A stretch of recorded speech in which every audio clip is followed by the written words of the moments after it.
না, আমি আরামসে নরমালে আছি। আমি কোনো কন্ট্রোভার্সিতে জড়াতে চাই না বেসিক্যালি। বলতে পারবে না মানে তুমি কি বলতে চাইছো না, কারণ তুমি না সত্যি জানো? আমার শতদীপটা ঠিক করেই রেখেছে ভাই। যাই হবে না আমি ঠুকে দেবো নাকি। তো কনফিডেন্ট। ওকে সাপোর্ট করবেন, ওর এই চ্যানেলটাকে সাবস্ক্রাইব করবেন। প্রশ্নগুলো কেমন ছিল? খুব নমস্কার, আমি সৌমত। আজকে আমাদের সাথে রয়েছে যিনি আমার মনে হয় বাংলা ছবির সবসময় পাশে দাঁড়ায় নয়, পাশে থাকে, সেটা হচ্ছে শতদীপদা। শতদীপদার ইন্ট্রো দিয়ে অত সময় নষ্ট করার লাভ নেই। তো যাই হোক, ভিডিওটা পুরো দেখুন, আর দেখে ভালো লাগলে চ্যানেলটা অবশ্যই সাবস্ক্রাইব করবেন। তো শতদীপদা, আজকে যে ছবিটা বেসিক্যালি সেটা হচ্ছে অঙ্কুশের একটা ছবি, নারী চরিত্র বেজায় জটিল। কি বুঝছো এখন আপাতত? তো তুমি ট্রেলার দেখলে? তো দারুণ লাগলো ট্রেলারটা, এবং লাস্টে যে পাঞ্চ লাইনটা আছে ওটা হেভি লাগলো, এবং গানগুলো খুব ভালো লেগেছে। গানগুলো খুব ভালো, সবগুলো গান ভালো। এখন তো দুটোই বেরিয়েছে, আমি বাকি দুটো গানও দেখেছি, গানগুলো সবগুলো ভালো। আচ্ছা, এই যে তুমি ধরো ইনিশিয়ালি কি একটা ছবির ট্রেলার দেখে খুব একটা কি আন্দাজ কিছু করা যায় যে ব্যবসা কেমন যাবে না? হ্যাঁ, একটু আইডিয়া পাওয়া যায়, যেহেতু তোমরা এই এত ব্যবসায় বছর এতদিন ধরে আছি। বাট অবশ্যই আমিও ভুল হই, বাট একটু হলেও আন্দাজা পাই। তারপর তো বাকি পুরো সিনেমাটার উপরে ডিপেন্ড করছে যে সেই আন্দাজটা কি বলছে ট্রেলারটা দেখে বা মিউজিক? ভালো। এটা অ্যাকচুয়ালি অঙ্কুশের অ্যাকচুয়াল জনার, কমেডি, নাচ, গান, যেটা থেকে ওকে সবাই চিনেছে। তো ওটা পুরোটা আছে, এবং গল্পটার মধ্যে অনেক রকম কিছু আছে, তো সেটা একটা ভালো জায়গা।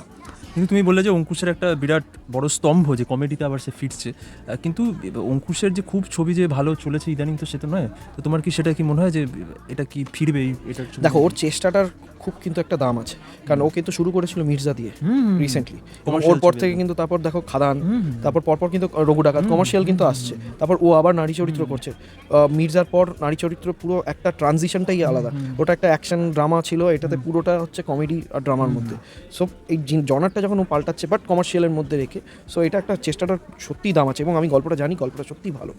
এই সিলেকশনটা খুব ভালো অঙ্কুশের, আমার মনে হয় সিলেকশনটা ভালো। কিন্তু কোথাও মানে তুমি মির্জাও তো মানে বেশ একটা হাইপ ছিল যে একটা কমার্শিয়াল ছবি ফিরছে সেই সময়, মানে 2000, কিন্তু সেই রেসপন্সটা হচ্ছে না কেন? মানে অঙ্কুশ মানে একটা আরেকটা দেখো, আমি আরও কয়েকটা বিষয় আসতে চাই। ধরো এই যে দেবের প্রজাপতি ট্যুর, তুমি কি রিপোর্ট এখন তুমি বুঝতে পারছো? ডেফিনেটলি খুব ভালো চলছে, সব জায়গায় মোটামুটি হাউসফুল আছে। ভালো লাগছে দেখে যে বাংলা সিনেমায় লোক আসছে, এবং পরপর বাংলা সিনেমাগুলো ভালো চলছে, স্পেশালি দেবের জন্য ধূমকেতু, রঘু ডাকাত, আর এরপর এখন প্রজাপতি 2। এই বছর ইন্ডাস্ট্রিতে তো একটা বিরাট অন্য গুঞ্জনও শোনা যাচ্ছে, সেটা তুমিও জানো, যে একটা ফেক রিপোর্ট। না, এরকম দেখো, এইগুলো কেউ হয় না। আলটিমেটলি রিপোর্ট তো দেবে পাবলিক যদি সিনেমা পাবলিক তো রিপোর্ট জানে না, পাবলিক তো রিপোর্ট বুঝতে পারছে না যে বক্স অফিস পাবলিক তো দেখছে না। বক্স অফিস রিপোর্টটা আমার মনে হয় না খুব একটা ইম্পর্টেন্ট সবার জন্য। এটা প্রডিউসার আর ডিস্ট্রিবিউটার এক্সিবিটারের মধ্যেই থাকলে বেটার হয়। মানে ইদানিং আমি যেটা শুনছি যে রঘু ডাকাত নাকি হিট করেনি বলে খাদান 2 এর একটা কোথাও সম্ভাবনাটা ক্ষীণ হয়ে যাচ্ছে। না, ওরকম কোনো ব্যাপার আমি দেখছি না। আর খাদান 2 সম্ভাবনা ক্ষীণ হয়ে গেছে, এটা আমি জানি না কোথা থেকে তোমরা পাচ্ছ, আমিও রিসেন্টলি শুনলাম। তুমি শুনো, তোমার কি মনে হয় খাদান 2 আসতে পারে? ডেফিনেটলি ওটা নিয়ে স্ক্রিপ্টিং যখন হচ্ছে, ডেফিনেটলি ওটা নিয়ে কিছু চিন্তাভাবনা তো আছে। বাট তুমি একটা জিনিস বলো, যে একটা তো দেখা যাচ্ছে যে ধরো সোশ্যাল মিডিয়া দেখা যাচ্ছে প্রচুর ভিড়, প্রচুর লোক দেখছে, আবার ধরো হাউসফুল দেখছে কিন্তু গিয়ে দেখছে যে পুরো হল। শুনেছি, কিন্তু আমি বাস্তবে এখনো অবধি কোনো একটাও এক্সাম্পল আমি পাইনি যে হল ভেতরে ফাঁকা আর বাইরে হাউসফুল আছে। কি এগুলো পুরোটাই তোমার রটনা বলে? জানি না, কত রকম কথা বেরোচ্ছে মার্কেটে এখন, সব তো আর যাচাই করা সম্ভব নয় যে কে বলছে, কোথা থেকে বলছে। তুমি তো একদম সিনেমার মানে মেন ওই রান্নাঘরে যাকে বলে, তুমি তার সাথে জড়িত, বেসিক্যালি ব্যবসার সাথেও তুমি জড়িত। মানে অ্যাকচুয়ালি কি ধরো এই যে ফেক যে বক্স অফিস রিপোর্ট দেখানো, এটা কি সত্যি এখন টালিগঞ্জ স্টার্ট হয়ে গেছে? এবং দেবও তো সম্প্রতি বলেছে এটা একটা নিউ নর্মাল। আমি মনে করি না, বাট এরকম অরিজিনালটাই দেওয়া বেটার। বাট জানি না কে কি করছে, আমি এটাতে মন্তব্য করতে। তুমি বড় সেফ খেলছো আজকে। আমি সেফ খেলি না, একটু চালিয়ে ব্যাটটা করো। না, আমি আরামসে নরমালে আছি, আমি কোনো কন্ট্রোভার্সিতে জড়াতে চাই না বেশি। প্রজাপতির যে ব্যবসা, সেটা কি প্রজাপতি 2 মানে ছুঁয়ে যাবে বলে মনে হচ্ছে? হ্যাঁ, ডেফিনেটলি প্রজাপতি 1টাকে ক্রস করবে।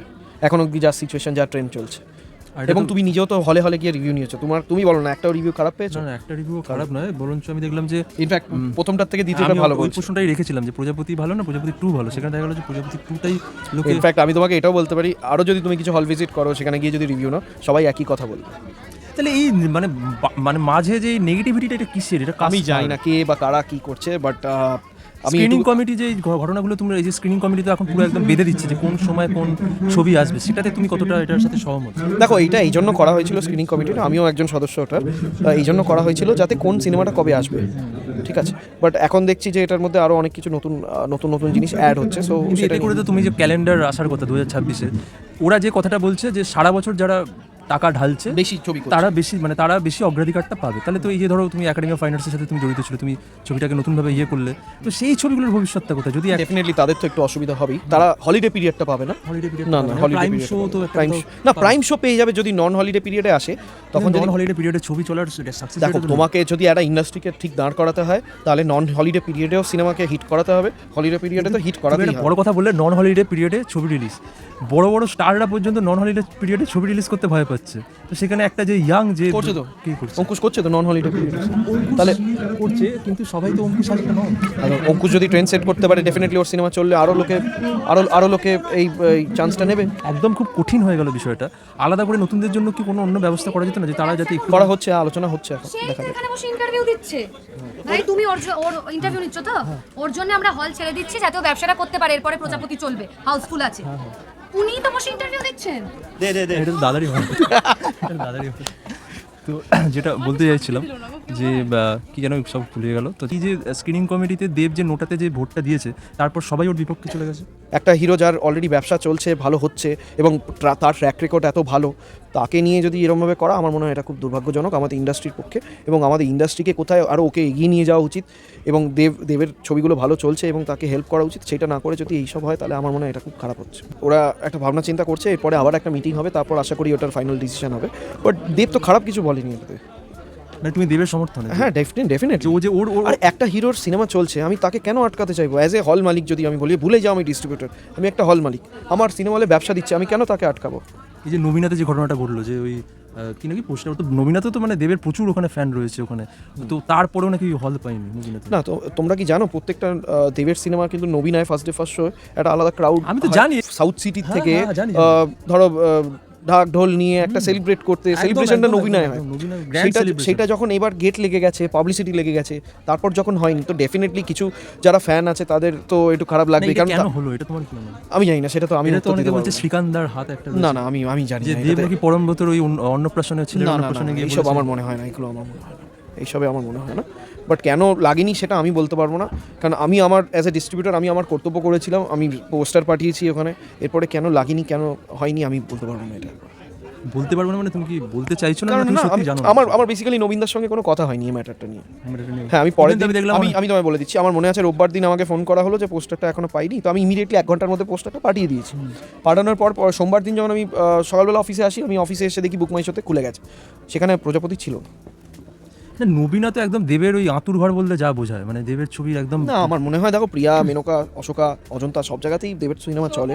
সো ডেফিনেটলি হ্যাঁ, নমিনায় যেটা হয় সেটা হচ্ছে ফার্স্ট ডে হ্যাঁ ফার্স্ট ডে একটা গ্র্যান্ড সেলিব্রেশন হয়, সেটা হয়, সেটা এবার একটু হয়নি আর কি। সেইটার জন্য একটু দেব ফ্যানদের মধ্যে একটু হয়তো কাউন্টারে গিয়ে জিজ্ঞেস করেছে কেন সিনেমাটা লাগেনি, সেটাই জিজ্ঞেস তো করেছে। এটা তো একটা ইন্ডাস্ট্রির ভেতরে একটা বিরাট বড় রাজনীতি, যে এখানে তুমি এত দেবের যে সাকসেস রেট মানে তোমার নবীনাতে, তারপরেও সেখানে ছবি সব পোস্টার গেট চলে যাওয়ার পরে ছবি পাচ্ছে না হলে। সেটা তো আমাকে জিজ্ঞেস করার থেকে সেটা নবীনদা বেটার বলতে পারবে না। নবীনদা ফোন নাম্বারটা দিও তো একটু। ঠিক আছে। তো তোমার ডিসেম্বরে আর বাদ বাকি ছবিগুলোর কিরকম কি রেজাল্ট? ভালোই চলছে, মিতিন আর লবঙ্গ তো ঠিকঠাকই আছে, ডেফিনেটলি ওরা একটু। লৌহ গৌরাঙ্গ দেখে নাকি অনেকে ক্ষিপ্ত, মানে যে এটা কি হয়েছে। আমি নিজেও দেখেছি ছবিটা। আচ্ছা, তোমার কিরকম লেগেছে? তুমি নিজেই রিভিউ দিয়ে দিচ্ছ, আমার কিছু বলার নেই। কিছু বলবে না ঠিক করে? না তুমি নিজেই রিভিউ দিচ্ছ, তুমি সিনেমা দেখেছো, আমি দেখিনি এখন, যার জন্য আমি সিনেমা না দেখে মন্তব্য মানে সেরকম ভাবে লড়াইয়ে নেই নাকি? তাহলে একটু অনেকটা পিছিয়ে আছে। অনেকটা পিছিয়ে রয়েছে। কোনটা বেশি পিছিয়ে রয়েছে? আমি ঠিক ওইভাবে আমি এক্স্যাক্টলি বলতে পারবো না। মানে শতদ্বীপটা ঠিক করে রেখেছে ভাই, যাই হবে না আমি ঠুকে দেবো নাকি? না আমি কেন কাউকে খারাপ করা? খারাপ কি, যেটা চলছে আমরা আমি চাই তিনটেই ভালো চলুক। হ্যাঁ কিন্তু চলছে, তিনটে ভালো চললে তো আমার হলেও লাভ হবে না। তিনটে তো আমি চলছে প্রজাপতি না। ডিস্ট্রিবিউট করছি, তার মানে এই না যে বাকি ছবিগুলো না চলুক, আমি তো চাই সবগুলো চলুক। না, তিনটে ছবি চলছে না, আমি এখানে জিজ্ঞেস করলাম যে কোনটা কম চলছে, কারণ সেটা তো আমি অতটা বাইরে থেকে বুঝতে পারছি না যে কোনটা কম চলছে। এই দেখো এক্স্যাক্টলি কি বলবো, মানে বাকি সিনেমাগুলো সেল সবার তো আসে না। আমার হলের নিরিখে যদি বলি, ডেফিনেটলি প্রথমে তো প্রজাপতি সব থেকে ভালো যাচ্ছে, তারপর মিতিন মাসি ভালো যাচ্ছে, তারপর ভালো যাচ্ছে, তারপর লৌহ গৌরাঙ্গ সেইভাবে। এই যে লেডি সুপারস্টার যে আখ্যান, যে লেডি সুপারস্টারের সঙ্গে এটার কোনো সম্পর্ক নেই। সুপারস্টার মানে তো তার ছবি চলবে না। না ডেফিনেটলি সে ভালো অভিনয় করে, তাই জন্যই তাকে সেই আখ্যাটা দেওয়া হয়েছে। বাট সব সিনেমা যে সবার চলবে তার তো কোনো ইয়ে নেই। সে চেষ্টা করেছে, ডেফিনেটলি ভালো অভিনয় করেছে। আমি ছবি দেখিনি, যার জন্য আমি এক্স্যাক্টলি বলতে পারবো না। তুমি এখন যেটা বললে যে আমি নন্দনের কোথাও একটা চেষ্টা করছি, মানে নন্দনের মতো তোমার হলটাকেও ওই রকমভাবে একটা অডিয়েন্সকে টানার জন্য, মানে প্রাইসটা হ্যাঁ, অনেকটা কম আমি রেখেছো। প্রাইস কম রেখেছি, বাট আমি চেষ্টা করবো তো মনে হয় না definitely। যে আরও প্রাইসটা, মানে আমি তুমি তো প্রাইস কম রেখেছো, বা আরও অন্যান্য হলগুলোতে প্রাইস কম হলে সাধারণ দর্শক যারা মধ্যবিত্ত দর্শক তাদের পক্ষে দেখো, সবার না এক একটা চ্যালেঞ্জ আছে। হল চালাতে গেলে কিছু খরচা আছে, রেন্ট আছে, স্যালারি আছে, ইলেকট্রিসিটি আছে। সেটা যে যেরকমভাবে ম্যানেজ করতে পারবে সে সেটা করবে অ্যাকচুয়ালি। এখন বাংলা ছবির অবস্থাটা ঠিক কোন জায়গায় আছে? ভালো হচ্ছে, আরও বাড়বে, আরও বাড়বে? ডেফিনেটলি অনেক বাড়ার জায়গা আছে। এবং সেই জায়গাগুলো যদি একটু বলো যে কোন কোন জায়গায়, হল বাড়লে আরও সিনেমার সেল বাড়বে। আর আমাদের তোমার মনে হয় না যে আরও কোনো নতুন মুখ বা সুপারস্টার হ্যাঁ, মেগাস্টার? ডেফিনেটলি দরকার, আরও নতুনদেরকে চান্স দেওয়া দরকার আছে। সেটা তো প্রডিউসার যারা ছবি প্রডিউস করছে তাদের ভাববার বিষয়টা। যে তুমি রঘু ডাকাত কেমন চলেছে? ভালো চলেছে, ভালো চলেছে, ভালো চলেছে, স্যাটিসফ্যাক্টরি। স্যাটিসফ্যাক্টরি। দেব তো মেগাস্টার, মেগাস্টার এই যে নতুন ট্যাগটা পাওয়া গেল, তারপর যে রঘু ডাকাত এলো, এই মেগাস্টার সুলভ কি ব্যবসা হয়েছে? দেখো, ও যে লেভেলটা সেট করে দিয়েছে না, সেটা একদম এখানে। একটু সিনেমাটা একটু এদিক ওদিক হয়, তখন একটু ইয়ে হয়ে যায়। বাট ঠিক আছে, একটা ভালো জায়গা সেট করে দিয়েছে এবং সেই অনুযায়ী ব্যবসা হয়েছে, ভালো ব্যবসা। আর 26-এ কি আমরা দেব আর জিতের কি ক্লাস দেখতে পারি নাকি ওই নন্দী মুভি? তুমি কি চাও সেটা? আমি চাই না। চাও না? না, আমি চাই জিতও ভালোভাবে ব্যবসা করুক, দেবও ভালোভাবে ব্যবসা করুক। মানে কখন চাও, যে কোন সময় আসে? আলাদা আলাদা আসুক, কোন সময়, যে কোনো সময় আসুক। সারা বছর প্রচুর 52টা উইক আছে, যে কোনো সময় আসুক, আলাদা আলাদা আসুক, তাহলে আমাদের শো দিতে সুবিধা হয়। আর একসঙ্গে আসলে তো ভাগাভাগি হয়ে যায় না সেলটা, সেটা আমি মানে চাই না। তুমি চাইছো যে আগস্টে কেউ বলে বিপ্লবী জিদ্দা আসুক, আর পুজোতে সেটা আমি আগস্টে কিনা, যে আলাদা আলাদা আসলে ভালো হয়, সব থেকে ভালো হয়। দুটো সুপারস্টার আলাদা আলাদা আসলে ভালো হয় না? মারামারি কেন করবো আমরা নিজেদের মধ্যে? তারপর তোমাদের মিডিয়ারাই তোমরা লিখবে এ ভার্সেস দেব আমি versus এগুলো জিৎ। চাই না। আমি তো চাই দুজনে একসঙ্গে ছবি করুক, এর থেকে আনন্দের আর কি হতে পারে? এটা হচ্ছে না কেন? হবে, ডেফিনেটলি কোনো না কোনো দিন হবে। তোমার সামনে আমি যদি কোনোদিন সুযোগ পাই আমি নিজেই প্রডিউস তোমার করবো। তো দেবের সাথে তো প্রচুর ইন্টারাকশন হয়, আমি হ্যাঁ, দেখেছি। আমার জিতের সঙ্গে ভালো ইন্টারাকশন ইন্টারাকশন হয়। তো তুমি যে ইন্টারাকশনগুলো, আমি কোনো ব্যক্তিগত প্রশ্ন আমি জানতে চাইছি না, বাট তুই সিনেমার ব্যাপারে বলো যে আমরা ছবি নতুনভাবে চাইছি বা দুজনকে। হ্যাঁ, আমি দুজনকে বলেছি। দুজনকে আমি দুজনকেই বলেছি একসঙ্গে ছবি করো। ওটা দরকার হলে ওটা দরকার হলে আমাকে বলবে, আমি প্রডিউস করবো। তো তাদের কি, কারণ আমারও খুব ইচ্ছে, তোমরাও যেমন, তোমাদেরও যেমন আমরা তো একটা ভীষণ ইচ্ছে। ভাবে চাই। তোমরা যেমন চাও যাতে দুজন একসঙ্গে ছবি করুক, আমিও চাই দুজন একসঙ্গে ছবি করুক। মানে এবং আমি চাই ওই ছবিতে বুম্বাদাও থাকুক। হয়তো মানে বিরাট বড় ধামাকা হয়ে হ্যাঁ, যাবে। তো ডেফিনেটলি তোমাকে যদি একটা ইন্ডাস্ট্রিকে যদি বড় করতে হয়, তোমাকে তো একসঙ্গে সবাইকে আনতে এটা হবে। তো দেখো, আজকে তুমি দেখো, আজকে সিঙ্গাম রিটার্নসে কতগুলো অ্যাক্টর একসঙ্গে অ্যাক্টিং করেছে। অক্ষয় কুমার, অজয় দেবগন, রণবীর সিং, টাইগার শ্রফ, অর্জুন কাপুর, মানে তো হিউজ কাস্ট। তো বাংলায় সমস্যাটা হচ্ছে কেন? কেউ আসছে না কেন একসাথে? একটা সময় তো করছে প্রসেনজিৎ, তো, দেব তো চেষ্টা করছে। না না, প্রসেনজিৎ, চিরঞ্জিত, অভিষেক, ভাই আমার ভাই, বাবা কেন চাকর, এই ধরনের তো প্রচুর ছবি আমরা দেখেছি। তো এই এখন আর আমি বলছি না এখন ভাই আমার ভাই হোক, কিন্তু অন্তত এই যে টু হিরো, এর একটা কাছের মানুষ হয়েছে বটে, বা সেই কবে দুই পৃথিবী, তখন আমরা ক্লাস 6-7 কার সাথে প্রেম করতাম ভুলে গেছি। তাহলে তারপর আর কিছু হলো না কেন? হচ্ছে তো, দেব তো ট্রাই করলো, দেব বুম্বাদা করলো। দেব বুমার একসঙ্গে। কাছের মানুষ, আমি বললাম না। হ্যাঁ, আমি বলি, তুমি বললে না যে তুমিও চাও যে দেবজিৎ প্রসেনজিৎ একসাথে আসুক। তুমি ব্যক্তিগত স্তরে কথা বলেছো। ডেফিনেটলি ওরকম একটা স্ক্রিপ্ট পেলে ডেফিনেটলি দুজন ভাববে, করবে। মানে না ওদের করার কোনো মত, জায়গা ওদের নেই। মতটা কি? মানে তুমি যখন, হ্যাঁ, ওরা বলছে তো ভালো স্ক্রিপ্ট পেলে ওরা ডেফিনেটলি করবে। মানে ভালো স্ক্রিপ্টের অভাব নেই। হ্যাঁ, একটা স্ক্রিপ্ট ভালো পেতে হবে না, দুজনকে ভালোভাবে একটা দেখানোর জন্য অন স্ক্রিন। ওরকম একটা আউট অফ দ্য বক্স। দেখ এখন প্রবলেমটা কী হয়ে গেছে, এখন আমরা সাউথের ছবি এত দেখছি, আমরা ওই লেভেলটা ভাবছি, আমাদের তো সেই বাজেটটাও দরকার আছে।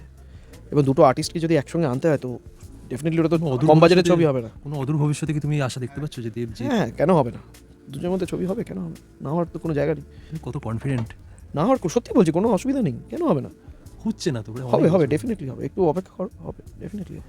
যাই হোক, অনেক ধন্যবাদ সময় দেওয়ার জন্য। তো আজকে আমি জানি না, অনেক অপ্রীতিকর প্রশ্ন হয়তো করলাম, তোমার কেমন লাগলো? যে ও খুব সুন্দর কাজ করছে, ও ইন্টারভিউ নিচ্ছে, ইন্ডাস্ট্রির খবর আপনাদের কাছে পৌঁছে দিচ্ছে, তো সত্যি ও খুব ভালো কাজ করছে। ওকে সাপোর্ট করবেন, ওর এই চ্যানেলটাকে সাবস্ক্রাইব করবেন।